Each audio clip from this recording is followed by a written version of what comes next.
দর্শক, আমাদের hospital pair চ্যারিটির পক্ষে আপনাদের সবাইকে জানাই স্বাগতম।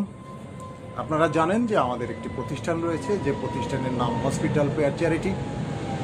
আমাদের কাজ হলো হসপিটালে গিয়ে গিয়ে তাদেরকে তাদের হাতে এই ধরনের সুন্দর সুন্দর উপহার, এটা লেডিস ছোট ছোট মেয়েদের জন্য, এবং এর সাথে আমরা একটি করে সাবান উপহার হিসাবে আমরা তাদের হাতে তুলে দেব। যদি নিচের ছাপটা দেখাই তবে দেখতে পারেন যে অনেক সুন্দর একটা পোশাক, যেগুলি আমরা তাদেরকে উপহার হিসাবে তাদের হাতে তুলে দেব এবং তাদের সুস্থতা কামনায় আমরা পবিত্র প্রভুর কাছে প্রার্থনা রাখবো যেন তারা সুস্থ হয়ে ওঠে। আমাদের কাছে বিভিন্ন সাইজের বিভিন্ন কালারের পোশাক রয়েছে, যেগুলি একদম ইনটেক নিউ। এই পোশাকের সাথে সাথে আমরা তাদেরকে একটি সাবান, একটি তোয়ালে আমরা তাদেরকে উপহার দিয়ে থাকি এবং তাদের সুস্থতা কামনায় প্রার্থনা করে থাকি। আমাদের হসপিটাল পেয়ার চ্যারিটির মূল লক্ষ্য হলো ঢাকা এবং ঢাকার বাইরে বেশ কিছু হসপিটাল রয়েছে, সরকারি হসপিটাল।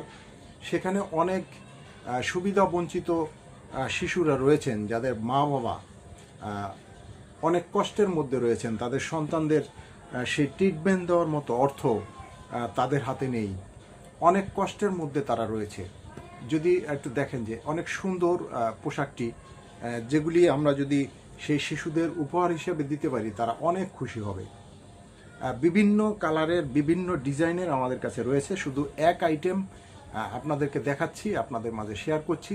আমাদের হসপিটাল পেয়ার চ্যারিটির পক্ষে আমরা এই পোশাকগুলি তাদেরকে উপহার দেব এবং এর সাথে থাকবে একটি করে সাবান। অনেকগুলি রয়েছে আমাদের কাছে, অনেক, যা যদি আপনাদেরকে দেখাই, অনেক পোশাক আমাদের কাছে রয়েছে। আমরা এগুলি সুন্দরভাবে একদম নিউ আমরা এগুলি আবার প্যাকেট করব, প্যাকেটজাত করব, যাতে একটা শিশুর হাতে দিলে শিশুটা অনেক খুশি হন।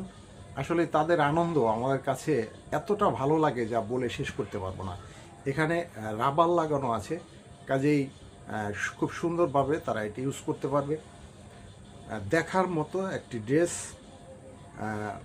শিশুরা দেখলেই খুব খুশি হবে।